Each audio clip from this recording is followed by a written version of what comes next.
সোনার মদিনা বহু দূরে, কিন্তু মদিনাওয়ালা আমার অন্তরে। বলি কিন্তু মদিনাওয়ালা।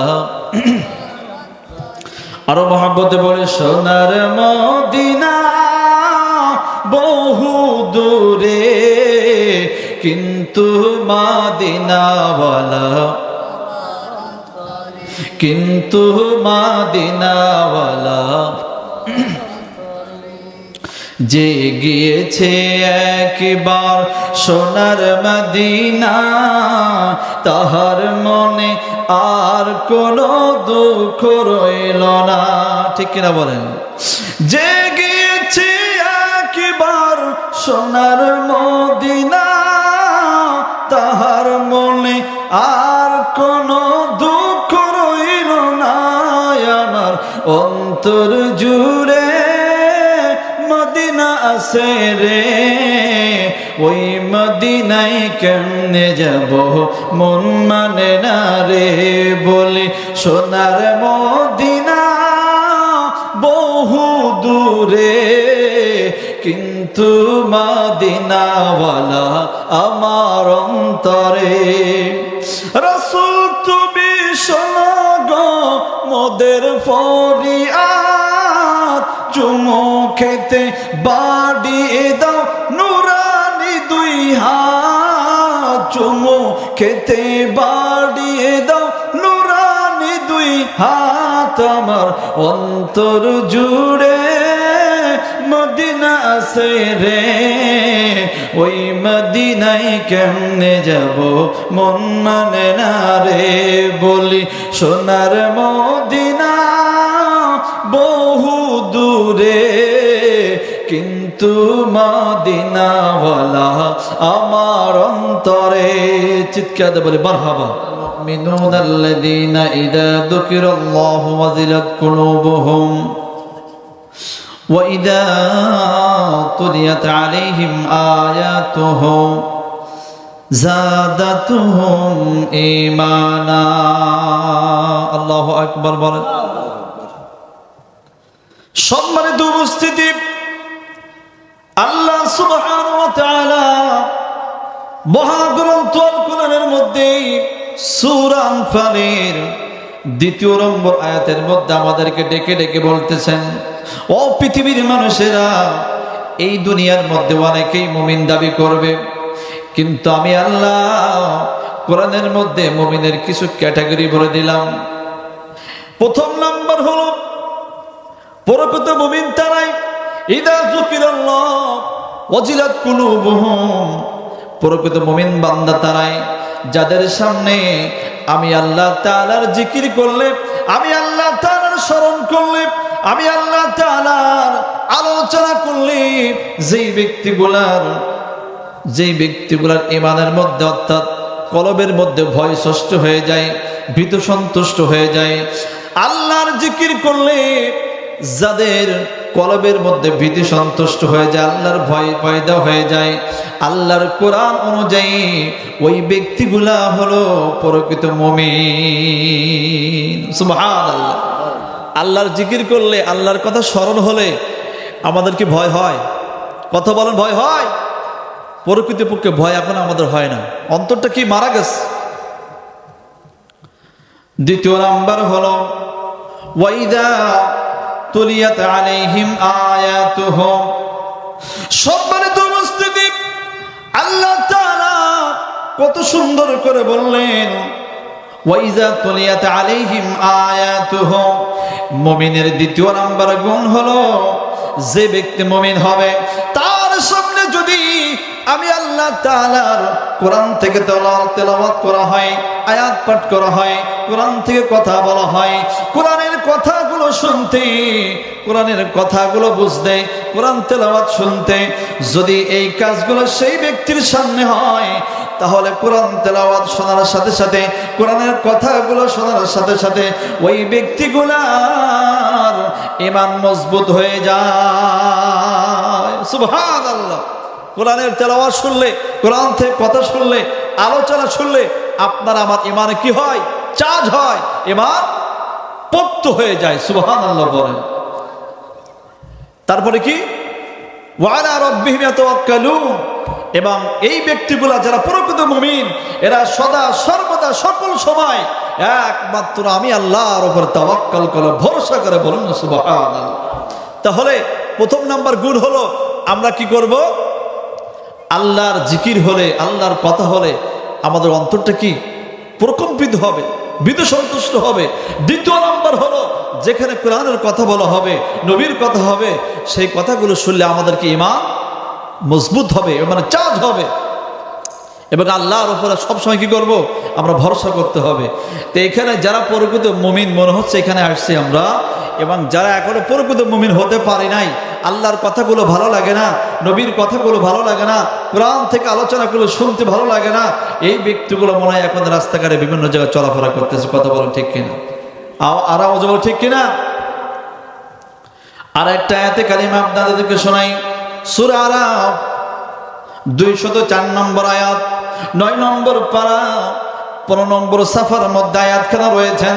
আল্লাহ পাক বললেন, ইয়া রাসূলুল্লাহ, ইয়া হাবিবাল্লাহ, নবীজি আপনি সকলের মাঝে একটা কথা প্রচার করে দেন, সবাইকে একটা কথা জানিয়ে দেন। কি কথা জানিয়ে দেব? আল্লাহ তাআলা কোরআনের মধ্যে আয়াত নাজিল করে বলতেছেন, ওয়াইদা কুরিয়াল কুরআনু ফাসতামিউ লাহু ওয়া আনসিতু লাআল্লাকুম তুরহামুন। আল্লাহু আকবার বলেন। আল্লাহ তাআলা বললেন, ইয়া রাসূলুল্লাহ, ইয়া হাবিবাল্লাহ, নবীজি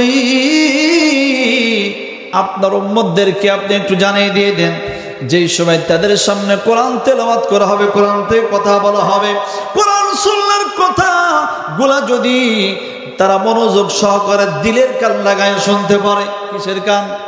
দিলের কান লাগায় যদি শুনতে পারে, যদি দিলের কান লাগায় শুনতে পারে, আমি আল্লাহ তাআলা ওই বান্দাদের উপর আমি আল্লাহর পক্ষ থেকে রহমত নাজিল হইতে থাকবে। সুবহানাল্লাহ। কি নাজিল হবে? আল্লাহর রহমত। তাহলে কি আমরা এই কোরআন সুন্নাহর কথাগুলো কিভাবে শুনবো? কথা বলে অন্তর দিয়ে শুনবো। যদি শুনতে পারি তাহলে পরে আপনার আমার প্রতি আল্লাহর পক্ষ থেকে রহমত নাজিল হবে। এই পৃথিবীর মধ্যে আমরা এমন একটা ধর্মগ্রন্থের মধ্যে রয়েছেন, সম্মানিত উপস্থিতি, এই পৃথিবীতে বহু ধর্ম রয়েছেন, বহু ধর্মগ্রন্থ রয়েছেন। কথা বলেন ঠিক কিনা? কিন্তু এমন একটা ধর্মগ্রন্থের মধ্যে এমন একটা গ্রন্থ নাই যেটা তেলাওয়াত করলে আপনার সওয়াব হবে। কথা বলেন ঠিক কিনা? যেটা শুনলে আপনার সওয়াব হবে। হবে এরকম কিতাব আছে? কিন্তু আপনি আমি এমন একটি ধর্মের মধ্যে রয়েছেন, ইসলাম ধর্ম, এবং আপনি আমি এমন একটা নবীর উম্মত হবার সৌভাগ্য অর্জন করেছি, যেই নবীর উপরে আল্লাহ পাক এমন একটি কিতাব নাজিল করলেন, যেই কিতাবটা যেই ব্যক্তি পড়ে তারও সওয়াব হয়ে যায় এবং যে শোনে তারও সওয়াব হয়। কোরআন না পড়িয়া যে গেল মরিয়া, কবরে থাকবে তুমি একা, কেউ না দিবে তোরে দেখা, বন্ধুরে কেউ না দিবে তোরে দেখা। ঠিক কিনা বলেন? কোরআন এমন একটা জিনিস, এটা যদি আপনি না পড়েন, এটা যদি আপনি না বোঝেন, তাহলে আপনি কিছুই বুঝলেন না। কথা বলেন ঠিক কিনা? আসুন, এই কোরআনের মধ্যে আল্লাহ পাক বলতেছেন সূরা ইউনূস ৫৫ নম্বর আয়াতের মধ্যে আল্লাহ বলতেছেন, বিসমিল্লাহির রহমানির রহিম, কুল বিফাদলিল্লাহি ওয়া বিরহমাতিহি فبذلك فليفرحوا هو خير مما يجمعون। আল্লাহু আকবার বলেন। আল্লাহ পাক মহাগ্রন্থ আল কোরআনের মধ্যে সূরা ইউনূসের মধ্যে বলতেছেন, ইয়া রাসূলুল্লাহ, ইয়া হাবিবাল্লাহ, আপনি সবাইকে জানিয়ে দিন, সবাইকে বলে দেন, এই পৃথিবীর মধ্যে যদি কোন আমার বান্দা, কার বান্দা? যদি কোন আমার বান্দা এবার আপনার কোন উম্মত যদি দুইটা জিনিস তার জীবনে পায়, কয়টা জিনিস? আর আওয়াজ বলেন, কয়টা জিনিস? দুইটা জিনিস যদি তার জীবনে পায়, ওই দুইটা জিনিস পাওয়ার কারণে নবী গো আপনি সবাইকে বলেন, এই দুইটা জিনিস পাওয়ার কারণে ওই বান্দা যেন তার জীবনের সর্বোচ্চ খুশিটা সে প্রকাশ করে। আর আওয়াজ বলেন সুবহানাল্লাহ। কয়টা জিনিস? দুইটা জিনিস। এক নম্বর হলো বিফাদলিল্লাহ, আর একটা হলো রহমত। কুল বিফাদলিল্লাহি ওয়া বিরহমাতিহি ফাবিযালিকা ফালইফরাহু। একটা হলো ফাদল আর একটা রহমত। ফাদল এবং রহমত এই দুইটা নিয়ামত পেয়ে খুশি হইতে বলেছেন কে? আর আওয়াজ বলেন কে? আল্লাহ নিজে খুশি হইতে বলেছেন। এই আয়াতে কারিমা তাফসির করেছেন তাফসিরে দুররে মানসুরের মধ্যে আল্লামা ইমাম জালালউদ্দিন সুয়ুতি রাহমাতুল্লাহ আলাইহি তিনি বলেন, বিসমিল্লাহির রহমানির রহিম, ইন্নাল ফাদলা ওয়াল ইলমা ওয়ার রাহমাত। মুহাম্মদ সাল্লাল্লাহু আলাইহি ওয়াসাল্লাম, ও পৃথিবীর মানুষেরে, আল্লাহ পাক এই আয়াতের মধ্যে বললেন ইন্নাল ফাদলা ওয়াল ইলমা, ও পৃথিবীর মানুষেরা, আল্লাহ তাআলা ইন্নাল ফাদলা ওয়াল ইলমা, আল্লাহ পাক বোঝাইছেন যেই বান্দা পৃথিবীতে যাওয়ার পরে, যেই বান্দা পৃথিবীতে যাওয়ার পর আমার পক্ষ থেকে ফাদল পাবে। এই ফাদল শব্দের অর্থ দ্বারা ইমাম জালালউদ্দিন সুয়ুতি বলেছেন, ফাদল শব্দের অর্থ দ্বারা আল্লাহ পাক জ্ঞানকে বুঝাইছেন। কথা বলেন, কি কে? জ্ঞানকে বুঝাইছেন। যদি কোন বান্দা পৃথিবীতে যাওয়ার পরে জ্ঞান পায়, কি পায় ভাই? কি পায়? জ্ঞান পায়। যদি জ্ঞান পায়, অনেকে এই আয়াতে তাফসীর করেছেন যে কোরআন পায়। যদি জ্ঞান পায় এবং নবী হিসেবে রহমতের নবীকে পেয়ে যায়, ওই নবীর উম্মত হওয়ার সুযোগ সে পেয়ে যায়। ওই নবীকে পাওয়ার কারণে ওই বান্দা যেন তার জীবনের সর্বোচ্চ খুশিটা প্রকাশ করে। বলুন না সুবহানাল্লাহ। ওই নবীকে পেয়ে আমরা খুশি নেই বাজার? সবাই কথা বলেন, খুশি নেই বাজার? সবাই খুশি তো? তো কথা বলতেছেন নাকি আপনারা? এই প্রধান বক্তা আসার পরে তিনি কিভাবে আলোচনা করবে? নবীকে পেয়ে সবাই খুশি না? ওই নবীকে পেয়ে খুশি হইতে বলেছেন কে? সবাই বলেন কে? আল্লাহ খুশি হইতে বলেছেন। দুরূদ শরীফ পড়ে আল্লাহুম্মা চা খাবো,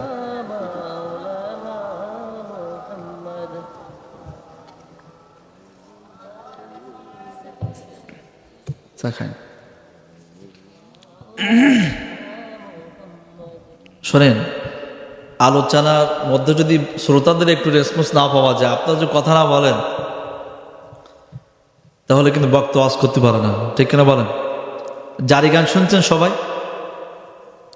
যদি জারি গান, তো মুরব্বীরা ওরা জানেন, যারা বয়াতি, এদের দরকিতা যদি ভালো না হয়, এরা কখনো গান করতে পারে না। কথা বলেন ঠিক কিনা? দরকিতা যদি ভালো না হয়, তারা গান করতে পারে না। তো যে বক্তা কথা বলে, সেই বক্তার সামনে শ্রোতা যদি একবারে স্টপ নিউটন বসে থাকে, কোনো কথাবার্তার কিছু বলে না, সুবহানাল্লাহ আলহামদুলিল্লাহ নাই, সেই বক্তা কখনো কথা বলতে পারে না। এই জন্য আপনারা একটু সুবহানাল্লাহ বলতে বললে, আলহামদুলিল্লাহ বলতে বলে সবাই বলেন।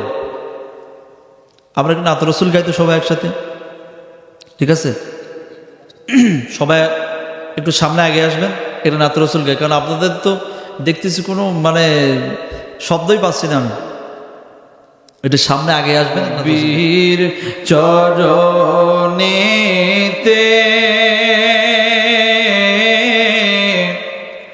সারা জীবন আমি থাকব, নবীর চরণেতে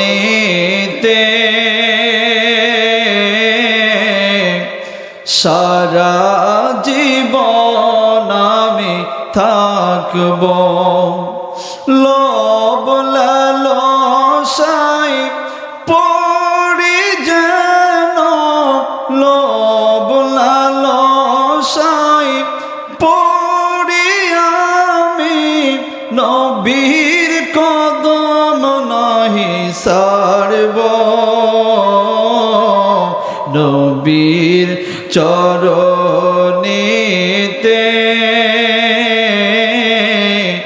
সারা জীবন আমি থাকব আল্লাহুম্মা সবাই একটা বক্স এদিকে ঘুরাই দেন না আমার দিকে এইটা দেন এইটা وعلى آل سيدنا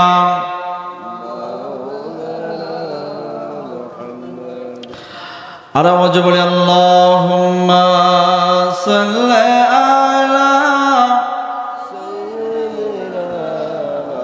মাওলানা ওয়া আলা আলি সাইয়্যিদিনা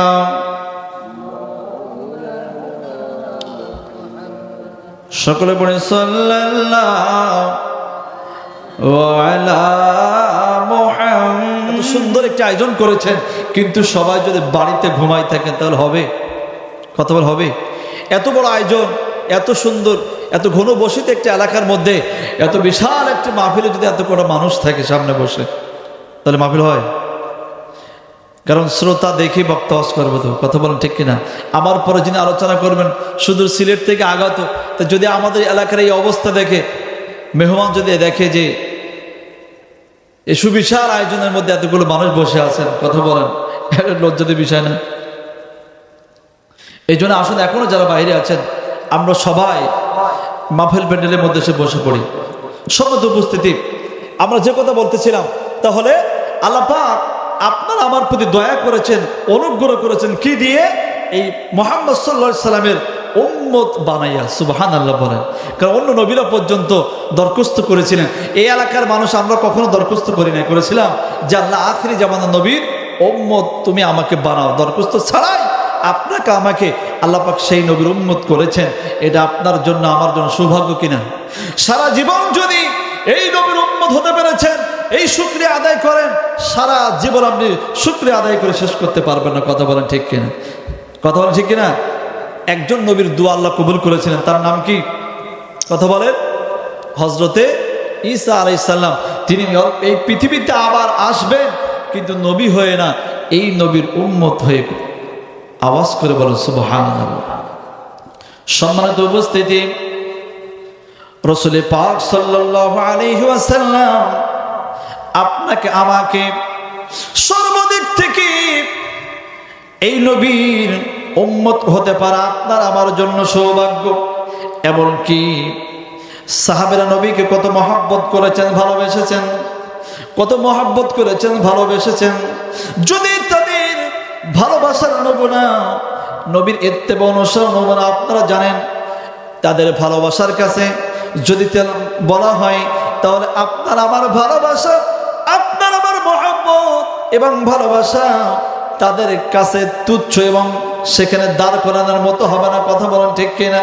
সাহাবারা নবীকে এত মহব্বত করেছেন, ভালোবেসেছে, যে তাদের সামনে আপনার আমার এই আদর্শ, এই ভালোবাসা, এই নামাজ, এই ইবাদত বন্দিগি কোনো কি কোয়ালিটি আছে? কথা বলেন আছে?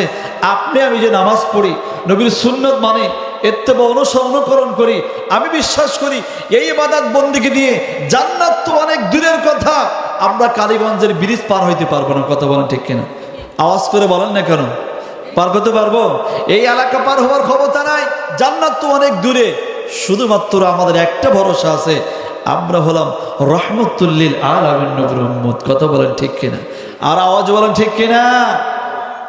একদিন আবু বকর রাদিয়াল্লাহু তাআলা আনহু রাসূল পাক সাল্লাল্লাহু আলাইহি ওয়াসাল্লামের পিছে নামাজ পড়তেছেন। সুবহানাল্লাহ বলে। নামাজ চলাকালীন হঠাৎ করে আবু বকর রাদিয়াল্লাহু তাআলা আনহু ওযু নষ্ট হয়ে গিয়েছে। কি নষ্ট হয়ে গেছে? ওযু নষ্ট হয়ে গেছে।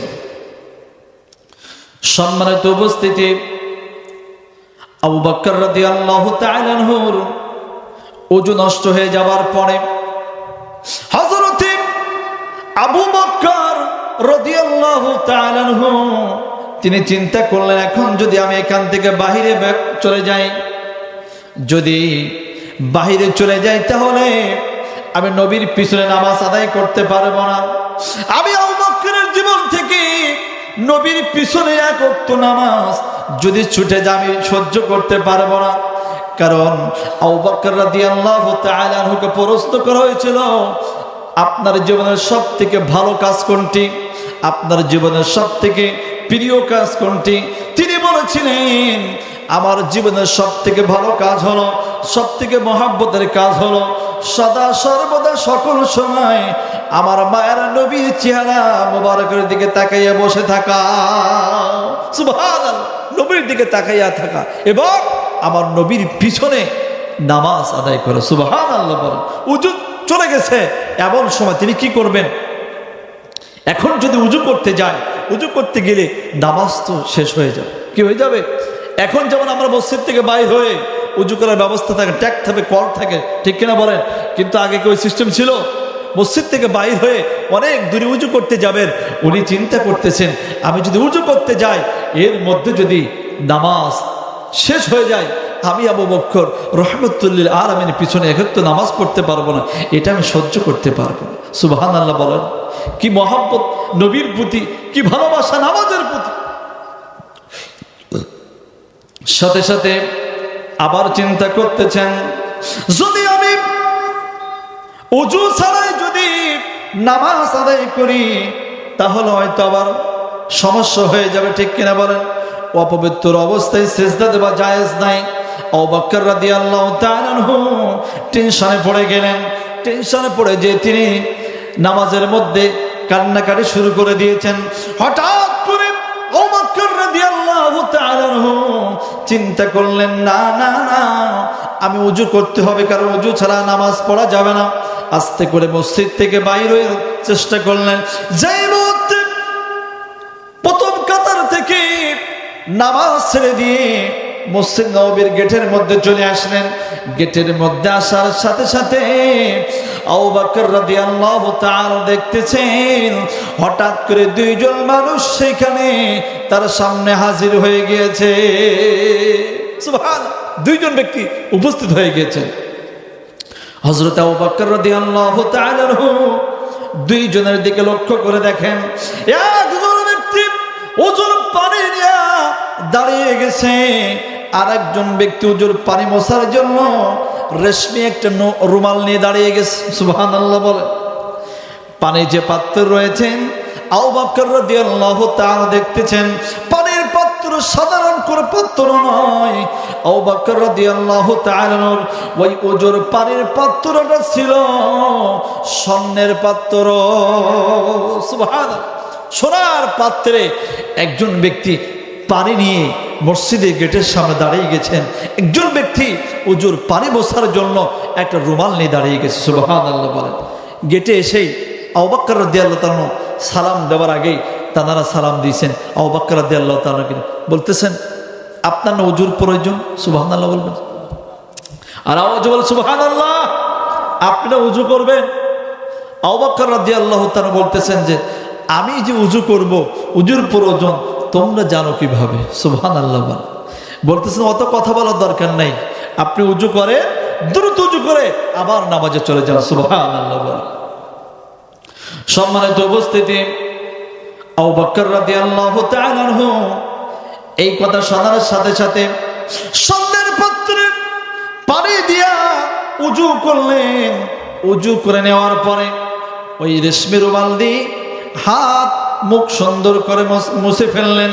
মুছে ফেলার পর আবার দৌড়ে যেয়ে মসজিদের মধ্যে চলে গেলেন। যাওয়ার সাথে সাথে নামাজের মধ্যে অ্যাটেন্ড হয়ে গেলেন। নামাজ সম্পূর্ণ হয়ে গেল।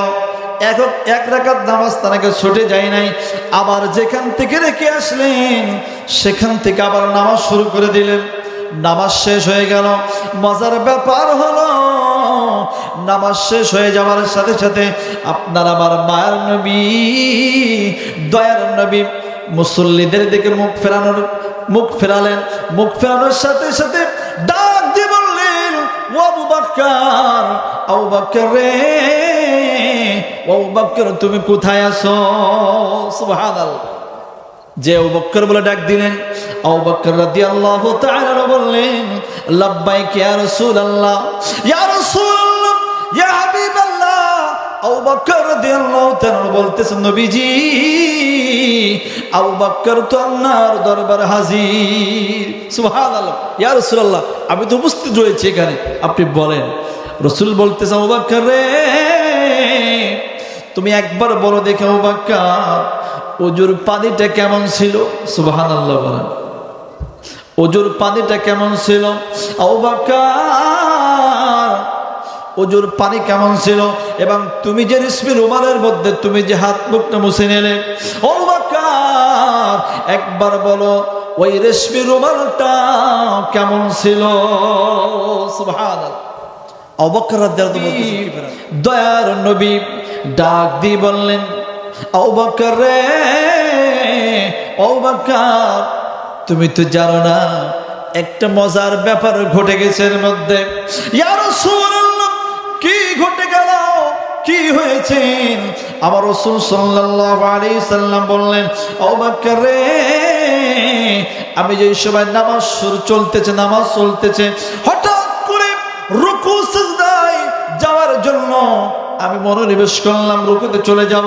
হঠাৎ করে আল্লাহর ফেরেশতা হযরতে ইসরাফিল আলাইহিস সালাম এসে আমার দুই কদম জড়িয়ে ধরলেন। আর আওয়াজ বলো সুবহানাল্লাহ। ইয়া রাসূলুল্লাহ, ইয়া হাবিবাল্লাহ, নবীজি আপনি এখন রুকুতে যাবেন না, নবীজি আপনি রুকুতে যাবেন না, আপনি কিরাতটা লম্বা করুন, নামাজটা লম্বা করুন, কিরাতটা লম্বা করুন, নামাজটা একটু লম্বা করুন। ইয়া রাসূলুল্লাহ, খবরদার আপনি রুকুর মধ্যে যাবেন না। নবীকে বলতেছেন, ইয়া রাসূলুল্লাহ রুকুতে যাবেন না, কেন যাব না? ইয়া রাসূলুল্লাহ, ইয়া হাবিবাল্লাহ, এই জন্য যাবেন না, আপনার প্রধান সাহাবী জানার থেকে আপনি নবীকে বেশি মহব্বত করে ভালোবাসেন, যারা কি আল্লাহ তাআলা নিজেই ভালোবাসেন। ওয়া আবু বকর সিদ্দিক, আবু বকর রাদিয়াল্লাহু তাআলা আনহু উজু নষ্ট হয়ে গিয়েছেন, উজু করার জন্য বাহিরে চলে গিয়েছেন, নামাজের মধ্যে কান্নাকাটি করতেছিলেন। কান্নাকাটি করতে করতে উজু করার জন্য বাহিরে চলে গিয়েছেন।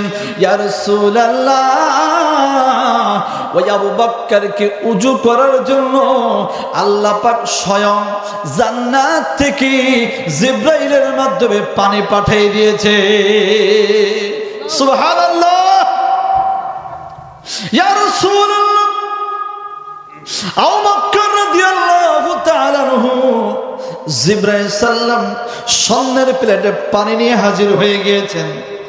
কারণ একটাই, তিনি আপনি নবীকে মহব্বত করে, আপনি নবীকে ভালোবাসে এবং নামাজকে মহব্বত করে, নামাজকে ভালোবাসে। ইয়া রাসূলুল্লাহ, তার মনের বাসনা সারাটা জীবন আপনি নবীর পিছনে নামাজ পড়বে, আপনি নবীর পিছনে নামাজ ছাড়া তার ভালো লাগে না, এই জন্য নামাজের মধ্যে কান্নাকাটি করতেছিল।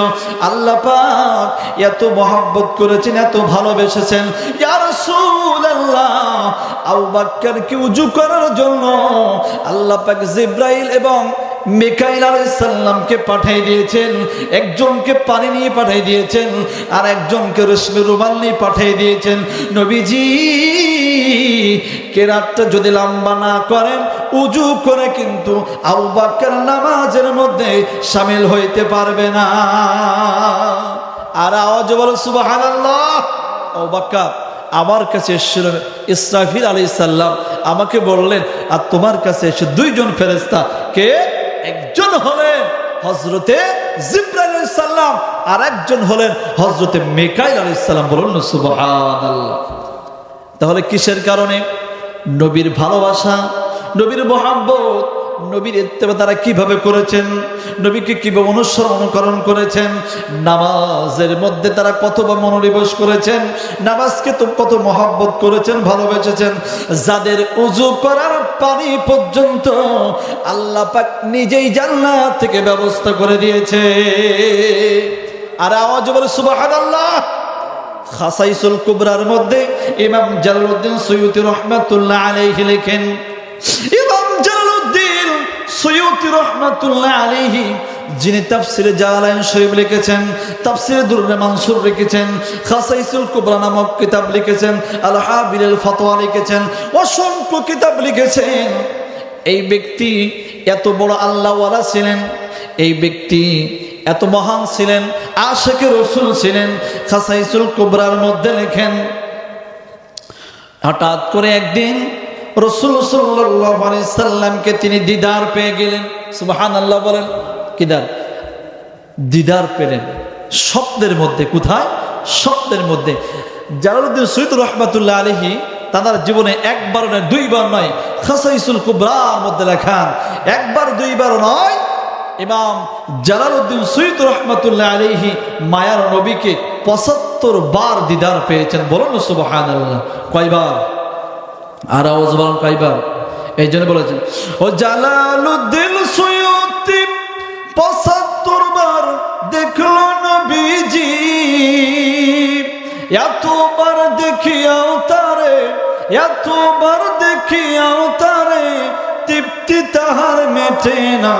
মদিনা মদিনা আশিক মুমিনের ঠিকানা, বলি মদিনা মদিনা আশিক মুমিনের ঠিকানা। মারহাবা বলি। সময় অত্যন্ত সংক্ষিপ্ততার মধ্যে চলে এসেছেন। ইমাম জালালউদ্দিন সুয়ুতী রাহমাতুল্লাহ আলাইহি তিনি লেখেন, তিনি বলেন, তার জীবনের মধ্যে লেখা আছে, তিনি বলতেছেন, হঠাৎ করে একদিন স্বপ্নের মধ্যে মায়ার নবীকে দিদার পেয়ে গেলেন। মায়ার নবীকে স্বপ্নের মধ্যে দিদার পাওয়ার পর নবীকে বলতেছেন, ইয়া রাসূলুল্লাহ, নবী গো, ইয়া রাসূলুল্লাহ, আমি আপনার কদমে একটু আরজ করতে চাই। নবী আবার বলতেছেন, কি আরজ করতে চাও? স্বপ্নের মধ্যে কিন্তু কথা হচ্ছে। কত বড় আশিক রাসূল ছিলেন, নবীকে কিভাবে মহব্বত করেছেন, ভালোবেসে একটু বুঝবেন। সাথে সাথে ইমাম জালালউদ্দিন সুয়ুতী রাহমাতুল্লাহ আলাইহি তিনি বললেন, ইয়া রাসূলুল্লাহ, ইয়া হাবিবাল্লাহ, আমি একটা কিতাব লিখেছি। সুবহানাল্লাহ বলেন। কি লিখছি? আল জামিউল জাওয়াইম কিতাবের নাম উল্লেখ করলেন। ইয়া রাসূলুল্লাহ, আল জামিউল জাওয়াইম, এই কিতাব থেকে আমি আপনার নূরানি কিছু হাদিস মুবারক কোট করে একটা কিতাব লিখেছি। নবীজি, আমি আপনার সামনে ওই কিতাব থেকে একটু পাঠ করে করে শোনাইতে চাই। সুবহানাল্লাহ বলেন। এই কিতাব থেকে কিছু পাঠ করে করে আপনাকে শোনাইতে চাই। রাসূল পাক সাল্লাল্লাহু আলাইহি সাল্লাম এই কথা শোনার সাথে সাথে ইমাম জালালউদ্দিন সুয়ুতী রাহমাতুল্লাহ আলাইহি কি বলতেছেন, ঠিক আছে, তুমি শোনাইতে পারো, শোনাও। তারপরে এত সুন্দর একটা লকব দিয়ে তাকে ডাকলেন। ইমাম জালালউদ্দিন সুয়ুতীকে মায়ার নবীজি বলতেছেন, ঠিক আছে, তুমি শোনাও, ইয়া শাইখুল হাদিস। সুবহানাল্লাহ। রাসূল পাক সাল্লাল্লাহু আলাইহি সাল্লাম এখান থেকে শত শত বছর আগের ঘটনা ইমাম জালালউদ্দিন সুয়ুতীকে মায়ার নবী নিজের জবান মোবারক দিয়ে বললেন, শাইখুল হাদিস, তুমি শোনাও। সুবহানাল্লাহ বলেন। আমি নবী তোমার লেখা কিতাব শুনতে চাই। সুবহানাল্লাহ বলেন। আর আওয়াজ বলো সুবহানাল্লাহ। এখন আমাদের দেশ হওয়াল পৃথিবীতে বহু শাইখুল হাদিস আছে। কথা বলেন ঠিক কিনা? কথা বলেন ঠিক কিনা? কিন্তু এই উপাধি সর্বপ্রথম মায়ার নবীজি ইমাম জালালউদ্দিন সুয়ুতী রাহমাতুল্লাহ আলাইহিকে দিয়েছিলেন। বলুন সুবহানাল্লাহ। তিনি খাসাইসুল কুবরার মধ্যে লেখেন, রাসূল সাল্লাল্লাহু আলাইহি সাল্লাম একজন সাহাবী, নাম হলো আবি আস ইবনে জামাল রাদিয়াল্লাহু তাআলা আনহু। আবি আস ইবনে জাবাল রাদিয়াল্লাহু তাআলা আনহু, এই সাহাবী হঠাৎ করে একদিন ফজরের নামাজ পড়লেন। ফজরের নামাজ পড়ার পরে মুখের মধ্যে রুমাল দিয়ে বসে রয়েছেন। কি দিয়ে? কথা বলেন। রুমাল দিয়ে মুখটা ঢাকা অবস্থায় বসা রয়েছেন। বসে বসে দূর থেকে নবীকে বলতেছেন, ইয়া রাসূলুল্লাহ, ইয়া হাবিবাল্লাহ, নবী গো, আমি আবি আসিম ইবনে জামাল রাদিয়াল্লাহু তাআলা আনহু একটা রোগের মধ্যে পড়েছি। নবীজি, আমার একটা সমস্যার মধ্যে পড়েছি। ইয়া রাসূলুল্লাহ, যার কারণে আমি ঠিক মতো নামাজে আসতে পারি না, যার কারণে মানুষের সামনে আমি ঠিকভাবে চলাফেরা করতে পারি না। ইয়া রাসূলুল্লাহ, যার কারণে আমি সবার সামনে কথা বলতে পারি না, এমন কি আপনি নবীর সামনেও ঠিক মতো আমি হাজিরা দিতে পারি না। সুবহানাল্লাহ, আল্লাহু আকবার বলেন। রাসূল বলতেছেন, তুমি কি সমস্যায় পড়েছ? তোমার কি হয়েছে? সমস্যা কি? রোগটা কি? ওই সাহাবী ডাক দিয়ে বললেন, ইয়া রাসূলুল্লাহ, নবীজি, ওই সমস্যাটা হলো, নবীজি আপনি লক্ষ্য করে দেখেন, আপনি মায়ের নজরে আমার দিকে তাকিয়ে দেখেন যে আমার মুখের মধ্যে যেন ঘা সৃষ্টি হয়ে গিয়েছেন, সমস্ত মুখটা ঘায়ে ভর্তি হয়ে গিয়েছেন, জীবাণু হয়েছে। ইয়া রাসূলুল্লাহ, দুর্গন্ধের কারণে অনেক ঘা এত বাড়া বেড়ে গেছে যে আমি মানুষের সামনে যাইতে পারি না, সবার সাথে কথা বলতে পারি না। নবীজি, আমি আপনার দরবারে হাজির হয়ে গিয়েছি। ইয়া রাসূলুল্লাহ, আমার জন্য দাউদ ভর্তি হয়ে গেছে। নবীজি, আমার জন্য একটু দোয়া করুন, এবং কি করলে সারবে আমাকে একটু সেই ব্যবস্থা করে দিয়ে দেন। সুবহানাল্লাহ বলেন। কারণ রাসূল পাক সাল্লাল্লাহু আলাইহি ওয়াসাল্লাম সাহাবাদের আদর্শ ছিলেন এমন, যদি কিছু হতো তারা সর্বপ্রথম মায়ের নবীর দরবারে চলে যাইতেন। সুবহানাল্লাহ বলেন। কোথায় যাইতেন? রাসূল পাকের দরবারে চলে যাইতেন, যে তাদের মনের সকল বাসনাগুলো সেখানে ব্যক্ত করতেন। তো রাসূল সাল্লাল্লাহু আলাইহি ওয়াসাল্লাম শোনার সাথে সাথে তিনি বলতেছেন, ঠিক আছে, এদিকে আসো। পাশে চলে গেলেন। পাশে চলে যাওয়ার পরে দয়াল নবী, মায়ার নবী, নূরানী হাত মোবারকটা নিয়ে ওই সাহাবীর মুখের মধ্যে যেখানে যেখানে ঘা হয়েছেন, যেখানে যেখানে ঘা দাউদ হয়েছেন, ওই মুখের মধ্যে মায়ার নবী, দয়ার নবী নিজের নূরানী হাত মুবারকটা একটু বুলাইয়া দিলেন। সুবহানাল্লাহ বল। যেই মুহূর্তে বুলাইয়া দিলেন, আবি আসিম ইবনে জাবাল রাদিয়াল্লাহু তাআলা বললেন, ইয়া রাসূলুল্লাহ, ইয়া হাবিবাল্লাহ, আমার মুখের এই ঘার জন্য, এই দাউদের জন্য বহু জায়গায় গিয়েছি, বহু ট্রিটমেন্ট দিয়েছি, বহু জায়গায় যাওয়ার পরে কোনো জায়গায় আমার এই দাউদ এবং ঘা কিন্তু কমে নাই, যন্ত্রণা বাড়ায় শুধু কমে নাই। কিন্তু আপনি যেই মুহূর্তে আমার মুখের মধ্যে হাত মুবারকটা বলিয়া দিলেন, নবীজি, সাথে সাথে আমি আবি আসিম ইবনে জাবালের মুখের সকল প্রকার জ্বালা যন্ত্রণাগুলো দূরীভূত হয়ে গেল। আর আওয়াজ বলো সুবহানাল্লাহ। ইয়া রাসূলুল্লাহ, ইয়া হাবিবাল্লাহ, ইয়া রাসূলুল্লাহ, পানি দেন। আরো জোরে বলে, ইয়া রাসূলুল্লাহ, ইয়া হাবিবাল্লাহ, ইয়া রাসূলুল্লাহ। আর মুহাব্বতে পড়ে, ইয়া রাসূলুল্লাহ, ইয়া হাবিবাল্লাহ।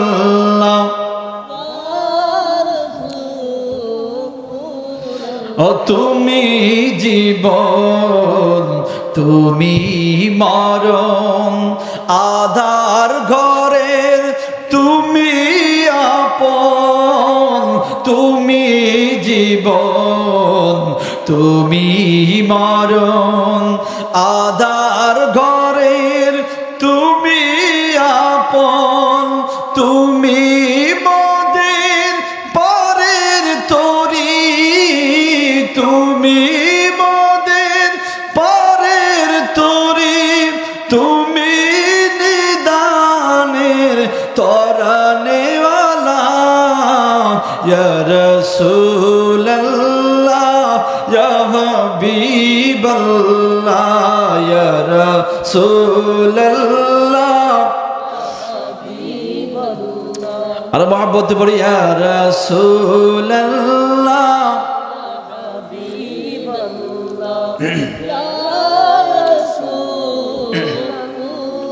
তুমি মোদের আশার আলো তাই যে তোমায় বাসি ভালো তুমি মোদের আশার আলো তাই যে তোমায় বাসি ভালো হৃদয় নামের ফুলদানিতে হৃদয় নামের ফুলদানিতে গেথে রেখেছি প্রেমের মালা ইয়া রাসূলাল্লাহ ইয়া হাবিবাল্লাহ ইয়া রাসূলাল্লাহ ইয়া রাসূলাল্লাহ চিৎকার দিয়ে বলি মারহাবা। সম্মানিত উপস্থিতি, আবে আজ ইবনে জাবাল রাদিয়াল্লাহু তাআলা তিনি বলতেছেন, ইয়া রাসূলুল্লাহ, যেই মুহূর্তে আপনি আমার মুখের মধ্যে হাত মোবারকটা বলিয়ে দিলেন নবীজি, সাথে সাথে আমার সকল যন্ত্রণাগুলো দূর হতে চলে গেল। যেই সাহাবী এই হাদিস শরীফটা বর্ণনা করলেন, তিনি বললেন ফজরের নামাজের পরে আবে আস ইবনে জাবালের মুখের মধ্যে আল্লাহ রাসূল সাল্লাল্লাহু আলাইহি সাল্লাম হাত মোবারকটা বলিয়ে দিলেন। হাত মোবারক বললেন ফজরের নামাজের পরে। কিন্তু পৃথিবীর মানুষেরে আমরা সকলেই দেখলাম দিন যাইতে না যাইতেই, সূর্য ডুবুডুবু হতে না হইতেই মাগরিবের ওয়াক্তে নামাজ পড়তে গেলেন আবে আস ইবনে জাবাল রাদিয়াল্লাহু তাআলা আনহু ফজরের ওয়াক্তে যার মুখের মধ্যে ঘা ভর্তি ছিল, মাগরিবের ওয়াক্তে নামাজ পড়ার জন্য মসজিদ নববীর মধ্যে চলে গেলেন। আমরা সকলেই দেখলাম আবে আস ইবনে জাবাল রাদিয়াল্লাহু তাআলা আনহুর মুখের মধ্যে মনে হচ্ছে যেন তার কখনোই কোনো ঘা হই নাই। সুবহানাল্লাহ, আর আওয়াজ বলে সুবহানাল্লাহ। রাসূল সাল্লাল্লাহু আলাইহি সাল্লাম রহমতের হাত, কেন আমার নবী হলেন সকল ডাক্তারেরও ডাক্তার, কথা বলেন ঠিক কিনা? ওই রাসূল সাল্লাল্লাহু আলাইহি ওয়াসাল্লামকে আপনি আমি মহব্বত এবং ভালোবাসবো কি? মহব্বত এবং ভালোবাসার নমুনা কেমন হবে? এমন ভালোবাসবে এবং মহব্বত করব যে আপনি আমি রাসূল পাক সাল্লাল্লাহু আলাইহি ওয়াসাল্লামের সকল সুন্নাতের অনুসরণ ও অনুকরণ যদি করতে পারি, নবীর সুন্নাত মোতাবেক যদি জীবন গঠন করতে পারি, তাহলে আপনি আমি রাসূল সাল্লাল্লাহু আলাইহি সাল্লামের মহব্বত এবং ভালোবাসলে ওই নবীকে ভালোবাসার কারণে কিন্তু স্বপ্ন যোগে দেখা সম্ভব। কথা বলেন ঠিক কিনা? রাসূল সাল্লাল্লাহু আলাইহি সাল্লামের সুন্নাতের আমল করতে হবে কি হবে না? কথা বলেন। আর আওয়াজ যেমন কথা বলতে হবে। আমরা সবাই রাসূলের সুন্নাত মানতে রাজি আছি কিনা? হ্যাঁ, সবাই রাজি আছি? আল্লাহ পাক যেন আমাদের সবাইকে ওই নবীর সুন্নাতের উপর আমল করার তৌফিক দান করুক। সবাই বলে আল্লাহুম্মা আমিন। সম্মানিত উপস্থিতি, এই মিলাদুন নবী সার্থক হবে যদি এই মাহফিল থেকে আপনারা কিছু কিছু আমল নিয়ে বাড়িতে যান। কথা বলেন ঠিক কিনা?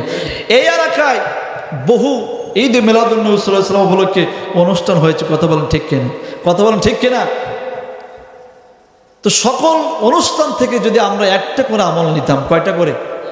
একটা করে আমল নিতাম, আমাদের জীবনটা পরিবর্তন হয়ে যাইতো না? কথা বলেন। কিন্তু আমাদের মধ্যে কোনো পরিবর্তন নাই। কথা বলেন ঠিক কিনা? কোনো কি নাই? পরিবর্তন নাই। সম্মানিত উপস্থিতি, এই জন্য আমাদের জীবনে পরিবর্তন আনতে হবে। কিভাবে? আল্লাহ পাক বলেছেন, ইংলিশে কথা আছে যে change your attitude, change your life. যদি তোমার দৃষ্টিভঙ্গি পরিবর্তন করো তাহলে তোমার গোটা জীবনটা পরিবর্তন হয়ে যাবে। কথা বলেন ঠিক কিনা? এই জন্য পরিবর্তন হতে হলে আপনাকে আগেই আসতে হবে। কথা বলেন ঠিক কিনা? আল্লাহ পাক বলেছেন, বান্দা তুমি আমার দিকে 1 বিঘা আসো, আমি আল্লাহ তাআলা তোমার দিকে 1 হাত আসবো। কথা বলেন ঠিক কিনা? আল্লাহ বলতেছে, বান্দা তুই আমার দিকে 1 হাত আয়, আমি আল্লাহ তোর দিকে 2 হাত আসবো। আল্লাহ বলতেছে বান্দা তুই আমার দিকে হাঁটতে হাঁটতে আয়, আমি আল্লাহ তোর দিকে দৌড়ে চলে আসবো। সুবহানাল্লাহ বলেন। কিন্তু আগে ইচ্ছা শক্তি জাগতে হবে আপনার, কথা বলেন ঠিক কিনা? কাকে? আপনাকে। কিন্তু আপনি আমি যদি সেই রাসূল সাল্লাল্লাহু আলাইহি সাল্লামের ভালোবাসে মহব্বত করি ঠিক আছে, কিন্তু আপনার আমার মধ্যে যদি সেই নবীর সুন্নাতের আমল না থাকে, ওই ভালোবাসাকে টিকবে? কথা বলেন টিকবে? প্যারা হাজিরিন, আপনারা নিশ্চয়ই জানেন এই পৃথিবীর মধ্যে যারা নবী সাল্লাল্লাহু আলাইহি সাল্লামের মহব্বত করেছেন, ভালোবেসেছেন, লা ইউমিনু আহাদুকুম হাত্তা আকুনা হাব্বা ইলাইহি মিন ওয়ালিদিহি ওয়া ওয়ালাদিহি ওয়ান নাস আজমাইন। এই আয়াতের মানে এই হাদিসের উপরে যারা আমল করেছেন, এই হাদিসকে যারা নিজের জীবনে বাস্তবায়ন করেছেন, ওই ব্যক্তিগুলা স্বপ্ন যোগে মায়ার নবীকে দেখার সৌভাগ্য অর্জন করেছেন। বলুন সুবহানাল্লাহ। কাসিদায়ে বুরদা শরীফ একটা কিতাব আছে, নাম কি? কাসিদায়ে বুরদা। এটা লিখছেন ইমাম সারফুদ্দিন বুসরি রহমতুল্লাহ আলাইহি, যিনি আরাবিয়ান একজন লেখক ছিলেন। এই ব্যক্তির জীবন দশায় তার জীবনে কুষ্ঠব্যাধি হয়েছিল। কি হয়েছিল? কথা বলেন। কুষ্ঠব্যাধি, অনেক ট্রিটমেন্ট, অনেক ডাক্তার হেকিম বহু জায়গায় গিয়েছেন, কিন্তু তার কুষ্ঠব্যাধি ভালো হয় না। কি ভালো হয় না?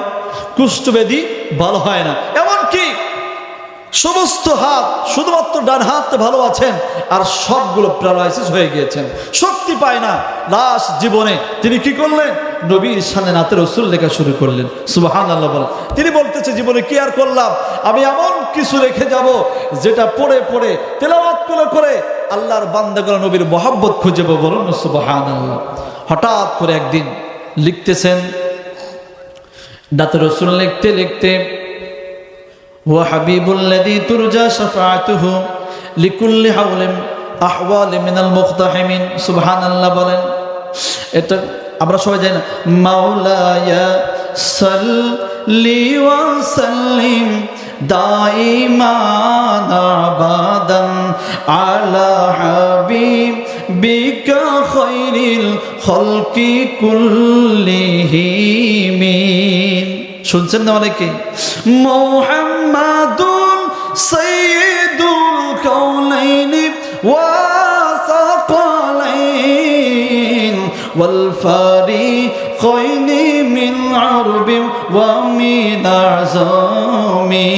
উনি লিখতেছেন, লিখতে লিখতে কি মহব্বত তিনি করেছেন। লিখতে লিখতে হঠাৎ করে তিনি ঘুমায় গেলেন। সুবহানাল্লাহ বলেন। লিখতে লিখতে ঘুমের মধ্যে চলে গেলেন, ঘুমের মধ্যে রয়েছেন। এবং সারফুদ্দিন বুসরি রহমাতুল্লাহ আলাইহি তিনি দেখতেছেন তার ঘুমের মধ্যে মায়ার নবী, দয়ার নবী শুভ আগমন করেছে। আর আওয়াজ বলে সুবহানাল্লাহ, নারায়ে তাকবীর, নারায়ে রিসালাত। এই তাকবীর দেন আপনারা। নারায়ে তাকবীর, নারায়ে রিসালাত। ওলা ডক্টর আগমন, ওলা ডক্টর আগমন। গঠনতন্ত্রের পক্ষ থেকে নারায়ে তাকবীর। আলহামদুলিল্লাহ। আমাদের প্রধান মেহমান তিনি আমাদের স্টেজ চলে এসেছেন। এই জন্য এখনো যারা বাইরে আছেন, আপনার মদিনা বহু দূরে কিন্তু মদিনাওয়ালা আমার অন্তরে, বলি কিন্তু মদিনাওয়ালা। আরো মহব্বতে বলে, সোনার মদিনা বহু দূরে কিন্তু মদিনাওয়ালা, কিন্তু মদিনাওয়ালা। যে গিয়েছে একবার সোনার মদিনা, তাহার মনে আর কোনো দুঃখ রইল না। ঠিক কিনা বলেন? যে গিয়েছে একবার সোনার মদিনা, তাহার মনে আর কোনো দুঃখ রইল না। আমার অন্তর জুড়ে মদিনা আছে রে, ওই মদিনায় কেমনে যাব, মন মানে না রে। বলি সোনার মদিনা বহু দূরে, কিন্তু মদিনাওয়ালা আমার অন্তরে। রাসূল তুমি শোনো গো মোদের ফরিয়াদ, চুমু খেতে বাড়িয়ে দাও নুরানি দুই হাত, চুমু খেতে বাড়িয়ে দাও নুরানি দুই হাত। আমার অন্তর জুড়ে মদিনা আছে রে, ওই মদিনায় কেমনে যাব, মন মানে না রে। বলি সোনার মদিনা বহু দূরে, কিন্তু মদিনাওয়ালা আমার অন্তরে। চিৎকার বলে মারহাবা।